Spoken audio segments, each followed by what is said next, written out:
என் அன்பு குழந்தையே, உனக்கான நல்ல விஷயங்களை செய்து கொடுப்பதற்காகவே உன் தாயானவள் இன்று உன்னை தேடி வந்திருக்கின்றேன். என் தங்கமே, உன்னுடைய இல்லத்தை சில காலமாக ஒரு ஆண் நோட்டமிட்டு கொண்டே இருக்கின்றார். உன்னுடைய இல்லத்திற்கு மட்டுமல்ல, உனக்கும் ஒரு மிகப்பெரிய ஆபத்தை கொடுக்கத்தான் இந்த ஆண் உன் இல்லத்தை நோக்கி சுற்றி சுற்றி வந்து கொண்டிருக்கின்றார். இவர் யார்? எதற்காக உன் இல்லத்திற்குள் இவர் இந்த விஷயத்தை செய்ய நினைக்கின்றார்? இவரின் நோக்கம் என்ன என்பதனை இந்த தாயானவள் உனக்கு தெளிவாக சொல்ல வந்திருக்கின்றேன். இது போன்ற விஷயங்கள் சற்றென்று உன் மனதிற்குள் பயத்தை உருவாக்கலாம். என்னவென்று உனக்கு தெரியாமல் உனக்கு ஒரு பதற்றத்தையும் கொடுக்கலாம். ஆனால் உன் இல்லத்தை ஒருவர் நோட்டமிடுவது உண்மை. அது ஒரு ஆண் என்பதும் உண்மை. அப்படியானால் அது யார்? எதற்காக நோட்டமிடுகின்றார்? நல்ல விஷயத்தை செய்கின்றாரா அல்லது தீய விஷயத்தை செய்கின்றாரா என்பதனை நீ கட்டாயமாக தெரிந்து கொள்ள வேண்டும். என் தங்க குழந்தையே, முன்பெல்லாம் உனக்கு யாரிடத்திலிருந்தும் எந்த ஒரு நல்ல செய்தியும் கிடைக்காது. அப்போது நீ அமைதியாக வீட்டுக்குள்ளேயே இருந்து கொண்டிருப்பாய். உன்னை சுற்றி நடப்பதும் என்னவென்று அறிந்திருக்க வாய்ப்பில்லை. ஆனால் இப்பொழுது நீ வணங்குகின்ற தெய்வங்களின் வாக்கினை முழுமையாக உன்னால் தெளிவாக கேட்க முடிகின்றது அல்லவா? உன்னை சுற்றி நடக்கின்ற விஷயங்கள் எல்லாம் அவர்கள் உனக்கு தெளிவாக எடுத்து சொல்லிவிடுகின்றார்கள் அல்லவா? அப்படி இருக்கும் பொழுது உன்னை சுற்றி நடப்பதை எல்லாம் நீ தெரிந்து கொள்வதில் எந்த ஒரு தவறுமே இல்லை. அதுவும் இந்த அம்மா சொல்லும் பொழுது அதில் இருக்கின்ற ஆழமான உண்மையை நீ புரிந்து கொண்டு என்ன செய்ய வேண்டும், எப்படி செய்ய வேண்டும், உன்னுடைய வாழ்க்கையை நீ எப்படி காப்பாற்றிக் கொள்ள வேண்டும். என் தங்கமே, அம்மா நான் உன்னிடத்தில் ஒரு விஷயத்தை கொண்டு வந்து சேர்க்க முயற்சி செய்கின்றேன் என்றால் நிச்சயமாக அதற்கு பின்னால் ஏதோ ஒன்று உன்னுடைய வாழ்க்கையை போட்டு உன்னிடத்தில் குழப்பங்களையும் கஷ்டங்களையும் ஏற்படுத்தி கொடுக்கின்றது. அதற்கான தீர்வினை கொடுப்பதற்காகத்தான் இருக்கும். இந்த அம்மா காரணம் இல்லாமல் எதையும் உன்னிடத்தில் சொல்வது இல்லை. என் செல்ல குழந்தையே, நம் இல்லத்திற்குள் நாம் உண்டு, நாம் வேலை உண்டு என்றுதான் இருக்கின்றோம் என்று நீ யோசிக்கின்றாய் அல்லவா? ஆனால் நீ அப்படி இருப்பதனால்தான் என்னவாக இருந்தாலும் உனக்கு எதுவும் தெரிவது இல்லை. நம்மை சுற்றி நடக்கின்ற விஷயங்களின் மீது நமக்கு கொஞ்சமாவது கவனம் இருக்க வேண்டும். ஏன் தெரியுமா? உன் அம்மா உன் வாழ்க்கையில் இதுநாள் வரையிலும் கவனித்ததில் உன்னிடத்தில் எந்த ஒரு தவறும் இல்லை. நீ சரியாகத்தான் எல்லா விஷயங்களையும் செய்து கொண்டு இருக்கின்றாய். நீ யாருக்கும் எந்த ஒரு துரோகத்தையும் இதுவரை செய்ததும் இல்லை. அடுத்தவர்களுக்கு தேடி போய் நீயாக உதவிகள் செய்துதான் இந்த கஷ்டங்களை எல்லாம் நீ அனுபவித்து கொண்டிருக்கின்றாயே தவிர ஒருபொழுதும் யாருக்கும் எந்த தீங்கினையும் கெடுதலையும் இதுவரை நீ செய்தது இல்லை. உதவி என்று கேட்டு வந்தவருக்கு இல்லை என்று ஒருபொழுதும் சொன்னது இல்லை.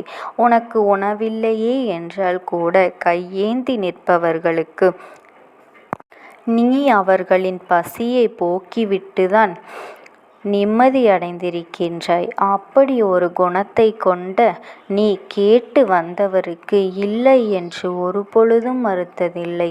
உனக்கு உன் வாழ்க்கையில் உன்னை சுற்றி நடக்கின்ற பிரச்சனைகளை பற்றியெல்லாம் இதுவரை தெரியாமல் இருப்பதும் நியாயமில்லை. உன் பக்கம் எந்த தவறும் இல்லாத பொழுது உனக்கே இப்படி பிரச்சனைகள் வருகின்றது என்றால் அதனை என்னவென்று நீ தெரிந்து கொள்ள வேண்டும் அல்லவா? அம்மா சொல்வது உண்மைதானே? அம்மா எதையும் தெரியாமல் சொல்லிவிட மாட்டேன். இதனை நீ புரிந்து கொள்ள வேண்டும். உன் இல்லத்தின் காவலில் நின்று கொண்டிருக்கின்ற இந்த தாயானவள் ஒரு ஆண் தினமும் உன் இல்லத்தை தேடி வருவதைக் கண்டு நிச்சயமாக அச்சமடைந்தது உண்மைதான். எதனால் இவர்கள் இத்தனை நம்பிக்கையோடு உன் இல்லத்திற்கு வருகின்றார்கள்? என் பிள்ளையே, ஒரு விஷயத்தை செய்யத் தொடங்கும் போது அது முடியாது என்று ஆரம்பத்திலேயே ஒருவருக்கு தெரிந்துவிட்டது என்றால் மீண்டும் வருவதற்கு வாய்ப்பு கிடையாது. ஆனால் இவரும் உனக்கு எதையாவது சாதித்து கொடுத்துவிட வேண்டும் என்று மீண்டும் மீண்டும் வந்து கொண்டிருக்கின்றார் என்றால் அதற்கு நிச்சயமாக நீ என்னவென்று தெரிந்து கொள்ள வேண்டும் அல்லவா? அதனால்தான் அவர் யார் என்று நான் தெரிந்து கொள்ள முயற்சி செய்து அவர் யார் என்று நான் கண்டு கொண்டேன். அவரை கையெடுத்து வணங்கியும் விட்டேன், மகிழ்ச்சியும் அடைந்தேன். என் பிள்ளையே, அம்மா சொல்வது உனக்கு புரிகின்றதா? என் குழந்தையின் இல்லம் தேடி வந்தது யார் என்றால் உன் வாழ்க்கையில் உனக்கு மிகப்பெரிய நல்லதை ஏற்படுத்தி தரக்கூடிய ஒரு தெய்வம்தான் உன்னுடைய இல்லத்திற்கு வந்துவிட்டது. அப்படி என்றால் நிச்சயமாக உன்னை இதுவரை ஆட்டி படைத்த அத்தனை பிரச்சனைகளும் தீரப்போகின்றது என்றுதான் அர்த்தம். அவர் உன் இல்லத்திற்கு மீண்டும் வந்து கொண்டிருப்பதால் தான் உன்னுடைய அத்தனை பிரச்சனைகளும் இப்பொழுது கொஞ்சம் கொஞ்சமாக மறைய தொடங்கி உனக்கு தீர்வினை கொடுப்பதற்காக வந்திருக்கின்றது. அந்த பிரச்சனைகளுக்கெல்லாம் முற்றுப்புள்ளி வைக்கின்ற நேரமும் வந்துவிட்டது. அப்படி ஒரு நிலைதான் இப்பொழுது உன் வாழ்க்கையில் வந்து கொண்டிருக்கின்றது. இவர் ஒரு விஷயத்தை நினைத்துவிட்டார் என்றால் உன்னுடைய சந்தோஷத்தையும் வெற்றியையும் ஒட்டு மொத்தமாக உன் கைகளிலே தூக்கி கொடுக்க தயங்க மாட்டார் என்பதனை நீ புரிந்து கொள்ள வேண்டும். அப்படியானால் முதலில் உன் வாழ்க்கையில் இருக்கின்ற பிரச்சனைகளை எல்லாம் ஒழிக்க வேண்டும் அல்லவா? எல்லா கஷ்டங்களும் உனக்கு உச்சத்தை தொட்டு உனக்கு அது மன நிம்மதியை கெடுக்கும்படி இருந்துவிடக் கூடாது அல்லவா? என் அன்பு பிள்ளையே, இவர்களால் தான் உன்னுடைய அத்தனை பிரச்சனைகளும் தீர்ந்து போகின்ற சூழ்நிலைகளும் உனக்கு மன நிம்மதியும் ஏற்பட போகின்றது. அது மட்டுமல்ல, உன்னுடைய வாழ்க்கையில் ஒட்டுமொத்த மகிழ்ச்சியையும் உன்னிடத்திலே கொடுக்கப் போகின்றார்கள் என்பதனையும் நீ புரிந்து கொண்டாயானால் வந்தது யாரென்று தெரிந்து நீ மகிழ்ச்சியில் துள்ளி குதிப்பாய். உன்னுடைய வாசலுக்கு தினமும் வந்து செல்கின்ற ஒரு ஆண் உன்னுடைய குலதெய்வம்தான். என் பிள்ளையே, உன்னுடைய குலதெய்வம் உன் வாழ்க்கையில் எந்த ஒரு விஷயம் நடந்தாலும் முதலிலேயே நல்லதாக முடித்து கொடுக்க வேண்டும், நன்மையை கொடுக்க வேண்டும் என்று ஆசைப்படுபவர்களில் முதன்மையானவர்களாகவும் இருக்கின்றார். நீயாக அவர்களை மறந்துவிட்டாலும் அவர்கள் ஒருபோதும் உன்னை மறப்பது கிடையாது. நீ நாள்தோறும் உன்னுடைய குலதெய்வத்தை வணங்கி அவர்களுக்கென்று நீ அகல் தீபத்தை ஏற்றி வைத்து வணங்க வேண்டும். உன்னுடைய வேலையின் காரணமாகவோ சூழ்நிலையின் காரணமாகவோ அடிக்கடி உன்னால் இரவு நேரங்களில் உன் இல்லத்தில் இருக்க முடியாத சூழ்நிலைகள் வந்துவிடுகின்றது அல்லவா? அப்படி இருக்கின்ற வேளையில் உன் குடும்பத்தில் இருக்கின்றவர்கள் எல்லாம் ஒருவித பயத்தோடு தான் இருக்கின்றார்கள். அப்பொழுது எப்போது வருவார்கள் என்று உன்னுடைய வருகைக்காக அவர்கள் ஏங்கி நிற்பது உன் குலதெய்வத்திற்கு சற்று மன வருத்தத்தை தான் கொடுத்துவிட்டது.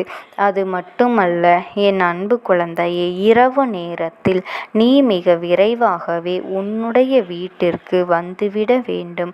வீட்டிற்கு வந்து உன்னுடைய குடும்பத்தில் இருப்பவர்களிடத்தில் கொஞ்ச நேரமாவது நீ பேச வேண்டும்.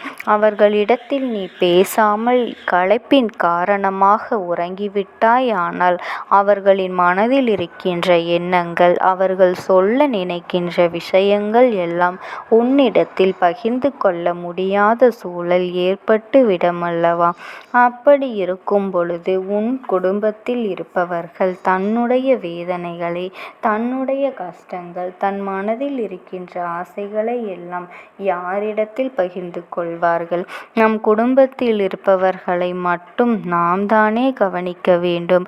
அவர்கள் என்ன சொல்கின்றார்கள் என்று நாம் தானே காது கொடுத்து கேட்க வேண்டும். அவர்களுக்கென்று நாம் நேரத்தை ஒதுக்காமல் வேலை வேலை என்றோ, உனக்கான பிரச்சனைகள் அதிகமாக இருக்கின்றது என்றோ, அவர்களிடத்தில் நீ சரியாக பேசவில்லை என்றால் அதுதான் உன் எதிர்காலத்தில் மிகப்பெரிய கஷ்டங்களாக மாறி வந்து நிற்கும். சில காலத்திற்கு பிறகு உன்னுடைய கஷ்டங்களை அவர்கள் காது கொடுத்து கேட்க வேண்டும். அவர்கள் உனக்கு துணையாக இருக்க வேண்டும் என்று நினைத்து, ஆனால் இப்பொழுது இருந்தே நீ அவர்களிடம் மனம் விட்டு பேச வேண்டும். என் அன்பு குழந்தையே, உன் குலதெய்வம்தான் உன் இல்லத்தில் உனக்கு இரவு நேரங்களில் காவலாக இருந்து கொண்டிருக்கின்றார்கள் என்பதனை நீ மறந்து விடாதே. என் தங்க குழந்தையுடைய நல்ல மனதிற்கு இந்த தாயானவளினுடைய அன்பும் ஆசீர்வாதங்களும் என்றென்றைக்குமே முழுமையாக கிடைத்து கொண்டே இருக்கும். ஓம் சக்தி. ஓம் ஆதிபரா சக்தி.